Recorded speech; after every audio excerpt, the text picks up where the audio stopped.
परवीन निषाद और उनके पिता दावा करते हैं हम निषादों को आरक्षण दिलवा देंगे। आरक्षण तो 10 साल से वैसे दिलवा रहे हैं। इसलिए समाजवादी पार्टी के हमारे नेता ने सांसद बनाया था। तो कहावत है देहात में कि जो मौलाना निकाह कराता है वही मौलाना जनाजा भी पढ़ता है। तो समाजवादियों ने उनकी शादी कराया था, उसका जनाजा समाजवादी पढ़ने जा रहा है। मैं एक युवा हूँ, मैं हर एक युवा का दर्द जानता हूँ कि ये सरकार सिर्फ आता ही सरकार है। जो बोलेगा उसको जेल में डालेगी, जो बोलेगा उसके मुकदमे लगेंगी। आप भी बोल रहे हैं लगेगा, मुकदमा आता जाता रहता है, सरकार आती जाती रहती है, सबका ही होगा, देखा जाएगा। तो कहते हैं कि 80 पार, कुछ नहीं, वो पार खुद पार हो गए, वो पार हैं। 80 पार कहते हैं 400 पार, वो 400 आएंगे सब नीचे, सब जीरो पे। क्या होने वाला है? जीरो होगा और क्या होगा। हाँ जीरो होगा। कौन सरकार बनाएगा? और इंडिया की बनेगी, एनडीए की, अरे पीडीए की बनेगी सरकार। वही फिर से सवाल आ जाता है कि कौन होगा बड़ा चेहरा जो प्रधानमंत्री। अरे भाई जब सब चुना जाएगा पार्टी से, सब लोग चुनेंगे, संसद आएंगे, उसमें जो कोई चुना जाएगा वो नेता बनेगा। क्या कहेंगे, किस प्रकार के समझौते हैं इंडिया गठबंधन के कि मतलब कौन हो सकता है प्रधानमंत्री पद का बड़ा उम्मीदवार? पत्रकार साहब, आपने बहुत अच्छा सवाल किया। भारतीय जनता पार्टी के पास सिर्फ प्रधानमंत्री पद के एक उम्मीदवार हैं। इंडिया गठबंधन में आज उनके प्रधानमंत्री जैसे 20 चेहरा हैं। कहिए तो मैं आपको नाम गिनाऊं? बिल्कुल गिनाइए। क्या 20 लोग प्रधानमंत्री? हाँ, 20 लोग प्रधानमंत्री का चेहरा है। सारे लोग जीत के जाएंगे, सदन में सारे सांसद बैठेंगे, एक लोगों को नेता अपना चुन लेंगे। मित्रों नमस्कार, हमारी मौजूदगी है संत कबीर नगर में। समाजवादी पार्टी कार्यालय पे हम लोग पहुंचे हुए हैं और आज यहां से इंडिया गठबंधन के प्रत्याशी पप्पू निषाद का स्वागत हो रहा है। यहाँ पे समाजवादी पार्टी के कार्यकर्ता भी हैं और साथ ही साथ इंडिया गठबंधन के सभी लोग हैं। बातचीत करते हैं, बहुत बहुत स्वागत है आपका। आम आदमी पार्टी जिला संत कबीर नगर जिलाध्यक्ष, आपको गांव की ओर के चैनल, आपके दर्शक को सबको नमस्कार। और मैं इस समय समाजवादी पार्टी कार्यालय पे इंडिया गठबंधन के उम्मीदवार घोषित हुए लक्ष्मीकांत और पप्पू निषाद के समर्थन में हम लोगों ने उनका स्वागत किया है। और प्रेस वार्ता के माध्यम से जो भी हमारे जनता तक पहुंचाने के लिए जो भी हमारी समस्याएं हैं या देश के जनता की समस्याएं हैं, भारत सरकार की जो दुर्व्यवस्थाएं हैं उसको हम जनता तक पहुंचाने के लिए जन जन तक जाएंगे। और इस गुंडागर्दी आताताई सरकार को, भ्रष्ट सरकार को उखाड़ने के लिए जहां तक हम लोगों को संघर्ष करने में क्षमता होगी वहां तक संघर्ष करके इस इंडिया गठबंधन को जिताने का प्रयास करेंगे। क्यों कि मेरे नेता अरविंद केजरीवाल जी को जेल में फर्जी केस में डाला हुआ है, संजय सिंह जी को जेल में डाला, मनीष सिसोदिया जी को, सत्येंद्र जैन जी को, इन सबको दूसरा पार्टी के लोग, दूसरे दल के लोग चोर दिखाई देते हैं, जबकि स्वयं भ्रष्ट और आज जितने भी और दूसरे दलों के भ्रष्ट नेता इनके में जाकर के वॉशिंग मशीन में धुल जाते हैं। और इसके विरोध में हम लोग इंडिया गठबंधन को, जो भी प्रत्याशी होगा, उत्तर प्रदेश नहीं भारत का जो भी प्रत्याशी है वो इंडिया गठबंधन का प्रत्याशी बहुत अच्छे मतों से जीत रहा है। और ये जो लोग 400 पार का नारा देते हैं, ये 400 पार नहीं होता है, ये हताशा और निराशा का उनका ये लक्ष्य दिखाई देता है। ये बताइए किस जगह पे उनकी अब उस सरकार के वो आप बढ़ने के लिए कहाँ से 400 पार होते हैं? आप एक क्या हो, उत्तर प्रदेश में अगर इन लोगों ने 62 या 63 सीटें पाई थी, उससे बता दीजिए एक सीट पे बढ़ने की कहीं गुंजाइश हो तो, घटने के अलावा कहीं गुंजाइश? 80 पार कर 80 में 80 नहीं पार हो रहे हैं, 40 तक नहीं पहुंचने वाले हैं, इससे नीचे रह जाएंगे। आधी कह दे रहा हूँ, आप नोट करके रखिएगा। इंडिया गठबंधन कितनी सीटें लेकर आएगा? इंडिया गठबंधन पूर्ण रूप से सत्ता में आ रहा है और अच्छे सीटों से आ रहा है। उत्तर प्रदेश में क्या नतीजे? उत्तर प्रदेश में भी अच्छा हमारा प्रोग्रेस रहेगा, अच्छा प्रदर्शन रहेगा। क्या कहेंगे? बिल्कुल पूर्व बहुमत की सरकार बनने वाली इंडिया का जी। 80 में 80? बिल्कुल पूरे 80 में 80 नहीं, बल्कि पूरे भारत में इंडिया गठबंधन का ही बोलबाला है। भारतीय जनता पार्टी की ये झूठी पार्टी की सरकार है जो तानाशाही और भ्रष्टाचार में बिल्कुल युक्त है और दूसरे पार्टी में जो ईमानदारी से काम करने की बात करती है, विकास की बात करती है, अच्छी शिक्षा, अच्छे स्वास्थ्य, अच्छे देश की भविष्य के बारे में बात करती है। हमारे नेता अरविंद केजरीवाल ने भारत को नंबर 1 बनाने का संकल्प लिया। और भारतीय जनता पार्टी जो आज भ्रष्टाचार का आरोप दूसरे में लगाती है, ये सबसे पहले भ्रष्टाचारियों को स्वीकार करती है। आप देख लीजिए कि भारत देश में जितने भ्रष्टाचारी थे, ईडी का छापा डलवाने के बाद वही भ्रष्टाचारी आज भारतीय जनता पार्टी में शामिल होने के बाद कहाँ से ईमानदार हो गए? ये वॉशिंग पाउडर का काम कर रही हैं। जो भी भ्रष्टाचारी भारतीय जनता पार्टी में चला जाए वो ईमानदार का सिंबल मिल जा रहा है। ये प्रमाण पत्र देने का काम कर रहे हैं कि जितने भी भ्रष्टाचारी हमारे पास आएंगे, हमारे पास एक ऐसा प्रमाण पत्र है जो भारतीय जनता पार्टी द्वारा निर्गमित किया जाता है, वो ईमानदार प्रमाण पत्र बना देते हैं। आप इलेक्टोरल बॉन्ड की बात करते हैं, 85-100 करोड़ रुपए की बात हो रही है इलेक्टोरल बॉन्ड के लिए। भारतीय जनता पार्टी जो राम की बात करती है, मंदिर की बात करती है, कहने के लिए गौ माता कहेंगे गौ हो रही है, आज उस बीफ कंपनी से ये 2,500 करोड़ रुपए जमा कर रहे हैं। पता ये कहाँ की व्यवस्था है? ये समाज को भ्रमित करने का काम कर रही है।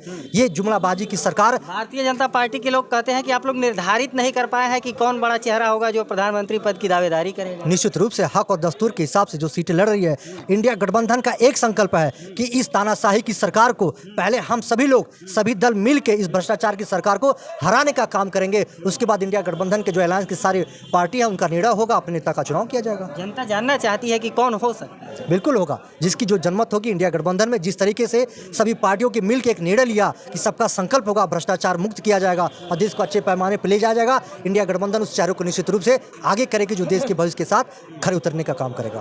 क्या कहेंगे, किस प्रकार के समझौते हैं इंडिया गठबंधन के कि मतलब कौन हो सकता है प्रधानमंत्री पद का बड़ा उम्मीदवार? पत्रकार साहब, आपने बहुत अच्छा सवाल किया। भारतीय जनता पार्टी के पास सिर्फ प्रधानमंत्री पद के एक उम्मीदवार हैं। इंडिया गठबंधन में आज मेरे उनके प्रधानमंत्री जैसे 20 चेहरा हैं। कहिए तो मैं आपको नाम गिनाऊं? बिल्कुल गिनाइए। क्या 20 लोग प्रधानमंत्री? हाँ, 20 लोग प्रधानमंत्री का चेहरा है। सारे लोग जीत के जाएंगे सदन में, सारे सांसद बैठेंगे, एक लोगों को नेता अपना चुन लेंगे।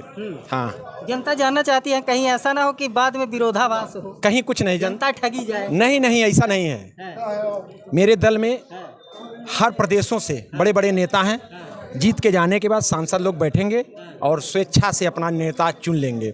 इसमें आपको परेशान होने की कोई ज़रूरत नहीं है। आचार संहिता लागू होने के बाद इंडिया गठबंधन के द्वारा एक लंबा इंतजार कराया गया 62 लोकसभा सीट संत कबीर नगर से प्रत्याशी घोषित करने में, क्या कहेंगे? प्रत्याशी घोषित करने में समय लगा, लेकिन आज हमको हीरा भेजा गया है प्रत्याशी। आज मेरे प्रत्याशी के चयन होने के बाद आप जाके पता करिए भारतीय जनता पार्टी के खेमे में, वहाँ खलबली मची हुई है, वहाँ नया उम्मीदवार खोजे जा रहे हैं। वो लोग कह रहे हैं कि आपके भी खेमे में खलबली मची हुई है, कुछ लोग आए नहीं हैं। ठीक है, विपक्ष का काम है बोलना, लेकिन सच्चाई में बोल रहा हूँ, आप पता करिए। है कि यहाँ पे जो लोग उम्मीदवारी कर रहे थे, जो लोग दावेदारी कर रहे थे कि मैं संसदीय क्षेत्र में जाकर के चुनाव लड़ूंगा, आज वो यहाँ पे उपलब्ध नहीं। राष्ट्रीय नेतृत्व का निर्णय सर्वोपरि है। सारे जिला, जनपद, पूरा लोकसभा प्रत्याशी के साथ है। राष्ट्रीय नेतृत्व में निष्ठा रखते हुए सारे लोग समर्पित हैं। समाजवादी पार्टी को, इंडिया गठबंधन को संत कबीर नगर से जिता के भेजेंगे। क्या चुनावी मुद्दे होंगे जो आप लोग जनता के बीच में लेकर के? विकास, बेरोजगारी, भ्रष्टाचारी, यही सब मुद्दा है। हर मुद्दे पे फेल है, हर मुद्दे पे फेल है। कोई मुद्दे नहीं है जिस पर न फेल है, कोई मुद्दा नहीं है। हाँ, तो कहते हैं कि 80 पार, कुछ नहीं, वो पार खुद पार हो गए, वो पार हैं। हाँ, मार कहते हैं 400 पार, वो 400 आएंगे सब नीचे, सब जीरो पे। क्या होने वाला है? जीरो होगा और क्या होगा? हाँ, जीरो होगा। कौन सरकार बनाएगा? और इंडिया की बनेगी, एनडीए की? अरे पीडीए की बनेगी सरकार। वही फिर से सवाल आ जाता है कि कौन होगा बड़ा चेहरा जो प्रधानमंत्री? अरे भाई, जब सब चुना जाएगा, पार्टी से सब लोग चुनेंगे, संसद आएंगे, उसमें जो कोई चुना जाएगा वो नेता बनेगा। हाँ, इसमें कोई दिक्कत नहीं है। हाँ, पक्का बनेगा आपकी बार पीडीए की सरकार। थोड़ा सा युवाओं की राय जानते हैं। युवा नेता हमारे साथ हैं, क्या नाम हुआ आपका? मेरा नाम शुभांकर गुप्ता है। मैं समाजवादी का एक छोटा सा कार्यकर्ता हूँ और मुलायम सिंह यूथ ब्रिगेड से मैं जिला उपाध्यक्ष अभी नियुक्त हुआ हूँ। और मैं चाहता हूँ कि जो इंडिया की सरकार है काम करे, और जो भी आज मेरे उम्मीदवार के रूप में आज मेरे उठी भैया आए हैं, जो सांसद जी जो नियुक्त हुए हैं, ये बहुत अच्छे चेहरा हैं। किस प्रकार का माहौल देखने को मिल रहा है? आज आप देखे होंगे कि आज लाखों की लाखों जनसंख्या में, हजारों जनसंख्या उमरी है। आज कई 100 चरपहिया आई है। क्या उसमें समर्थक थे या फिर कार्यकर्ता? सब समर्थक थे। एक बात मैं आपसे कहना चाहता हूँ, मैं युवा हूँ, मेरा उम्र 22 साल 24 साल हुआ है। मैं आज उनके लिए मैं आया हूँ, तो मैं समर्थक हुआ हूँ, कार्यकर्ता हूँ। युवाओं के क्या मुद्दे हो सकते हैं? युवाओं के यही मुद्दे हो सकते हैं। बेरोजगारी है, हर चीज़ से एब तुड़ने का काम करते हैं। राम राम कहेंगे, लेकिन जहाँ ये बात आती है उत्ती बीफ वाली मौत है, वो 250 करोड़ ले लिया है, लेकिन एक अभी कुछ नहीं कर रहे हैं। युवा की फर्स्ट उत्ती रोजगार होना चाहिए कि मुझे चुनाव। अब देखिए, अभी हाल ही की बात है, 60,000 आया था वैकेंसी पुलिस वाली, यूपी वाली, उनके भी पेपर लीक हो जा रही हैं। इस सरकार में सबसे अच्छी काम है कि कहते हैं कि पेपर अगर लीक हुआ तो फिर से परीक्षा कराएंगे। हम तो देख ही रहे हैं कितना देर से परीक्षा करवा रहे हैं। हमको तो नहीं पता चल रहा है कि परीक्षा करवा रहे हैं। हर एक युवा बेरोजगार है। आज आप पता कर लेंगे भारत में सबसे ज़्यादा बेरोजगारी है। कांग्रेस के सरकार में सिर्फ 25% थी, आज मैं बता दे रहा हूँ इस सरकार में 85% युवा बेरोजगार घूम रहे हैं। मैं एक युवा हूँ, मैं हर एक युवा का दर्द जानता हूँ कि ये सरकार सिर्फ आताताही सरकार है। जो बोलेगा उसको जेल में डालेगी, जो बोलेगा उसके मुकदमे लगेंगी। आप भी बोल रहे हैं? लगेगा, मुकदमा आता जाता रहता है, सरकार आती जाती रहती है, सबका होगा, देखा जाएगा। चलिए, युवाओं को आत्मनिर्भर बनने के लिए कहा जा रहा है, क्या कहेंगे? देखिए, हम बता दें, पहले सबसे पहले हम आपको बहुत बहुत धन्यवाद देता हूं। इस सरकार में सबसे बेरोजगार युवा घूम रहा है। सबसे कहीं ना कहीं ये सरकार युवाओं के लिए कुछ भी नहीं सोच रहा है, बस ये सिर्फ जुमला देता है। सिर्फ जब चुनाव का टाइम आता है तो बोलता है कि ये कर देंगे, वो कर देंगे, बाकी जब चुनाव बीत जाता है तो ये सरकार कुछ भी नहीं करता है। इस सरकार से युवा सबसे निचले स्तर पे गए हैं। और जनता के बीच में जाएंगे, क्या अपील करेंगे आप लोग? जनता के बीच में जाकर अपील हम यही करेंगे कि पीडीए का सरकार बनाएं। पीडीए का सरकार बनाएंगे, सब भाई बहन एक साथ जाएंगे। आप प्रत्याशी बन के आए हैं, कार्यकर्ताओं का स्वागत हो, क्या कहेंगे? जो सम्मान, जो प्यार मिला है आज, वो जीवन भर नहीं भूलेगा। हमारे राष्ट्रीय अध्यक्ष श्री माननीय अखिलेश यादव जी ने प्रत्याशी घोषित किया। आज जिले में पहुंचते पहुंचते इतना जोश खरोश के साथ लोग, यहाँ के जनता ने हमें स्वीकार किया है और ये बता दिया कि समाजवादी पार्टी कितने वोटों से जीतने जा रही है कि भाजपा की जमानत नहीं बचने वाली है। परवीन निषाद, पप्पू निषादों का विश्वास किसके साथ रहेगा?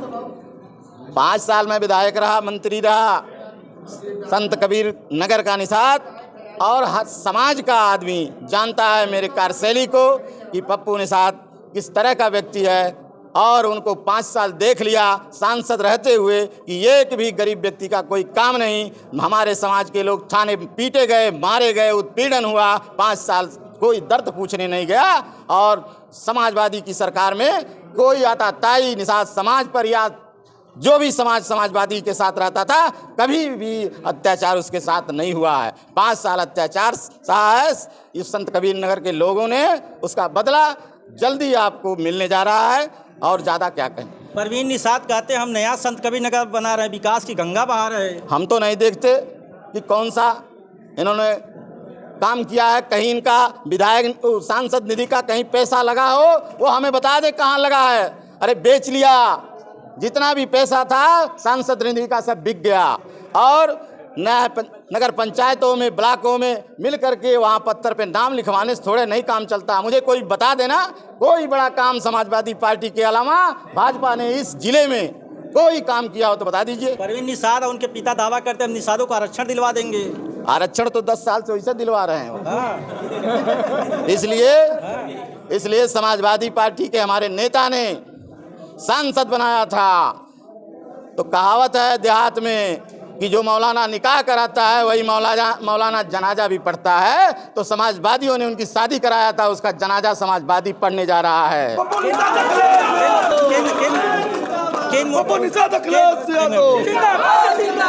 मुद्दों के साथ चुनाव में आप जा रहे हैं? जनता के बीच में किन मुद्दों के साथ जा रहे हैं? समाजवादी पार्टी का एजेंडा है, जो मैनिफेस्टो है, जो गठबंधन का मैनिफेस्टो है, उसके तहत हम लोग चुनाव लड़ेंगे। और इस भ्रष्ट सरकार, बेईमान सरकार जो एक भी काम नहीं किया, बता रहे हैं गरीबों को लैपटॉप मिलता था, सारा चीज़ मिलता था, लड़कियों को साइकिल मिलती थी, सारा चीज़ कहाँ गया पैसा? विकास का काम होता था, पुल बनते थे, सड़कें बनती थी, कहीं हमको बता दीजिए कि कहीं पुल बन रहा हो। वो तो कह रहे इतना विकास कर दिया, 400 पार जा रहे हैं। अपने परिवार 400 पार नहीं जा रहे हैं। ऐसा है कि वो जानते होंगे अभी ये 8 जगह चुनाव चल रहा है, आपको पता है, आप तो मीडिया के लोग हैं, जान रहे होंगे कि क्या स्थिति है। सारा 8 की 8 सीट पश्चिम में जो पहले चरण का मतदान होने जा रहा है, समाजवादी पार्टी जीत रही है और सारे जगह गठबंधन जीत रहा है। इसमें कोई शंका नहीं है, हारेंगे, सारे प्रदेशों में हार रहे हैं। ये भाजपा की सरकार बनने वाली नहीं है, एनडीए की सरकार बनेगी और सबका कल्याण होगा। आपके स्वागत में जो है कई बड़े बड़े दावेदार थे टिकट के, वो नहीं दिखाई दिए कहीं भी। ऐसा है, देखिए समाजवादी पार्टी एक ऐसी पार्टी है कि जो कार्यकर्ता होता है, नेता होता है, सारे लोगों को लड़ने का अधिकार है। सारे लोग टिकट मांगते हैं। अभी टिकट मांगने के लिए अपना इधर उधर गए, कोई कार्यक्रम रहा होगा, तमाम शादियां, खेतीबाड़ी है, आग लग रहा है, तो कहीं गए होंगे। सारे लोग समाजवादी पार्टी के हैं, वो कहीं नहीं जा सकते। जो समाजवादी पार्टी का है वो माननीय अखिलेश जी का या पार्टी का विरोध नहीं करेगा, वो समाजवादी पार्टी को जिताने का काम करेगा। कितने जो है आप जिस प्रकार से मेहनत कर रहे हैं, कितने वोटों से आप चुनाव जीत सकते हैं? बता तो रहा हूँ कि समाजवादी पार्टी इतने वोटों से जीतने जा रही है कि भाजपा की जमानत यहाँ संत कबीर नगर में जब्त हो जाएगी। तो चलिए मित्रों, ये समाजवादी पार्टी कार्यालय पे हम लोग पहुंचे थे, जहां पे समस्त दल इंडिया गठबंधन के इकट्ठा हुए थे, सबसे बातचीत हुई। इस मामले से संबंधित आपकी क्या राय है, कमेंट करके जरूर बताइए। मिलते हैं फिर किसी नेक्स्ट वीडियो में नई खबर के साथ, तब तक के लिए नमस्कार।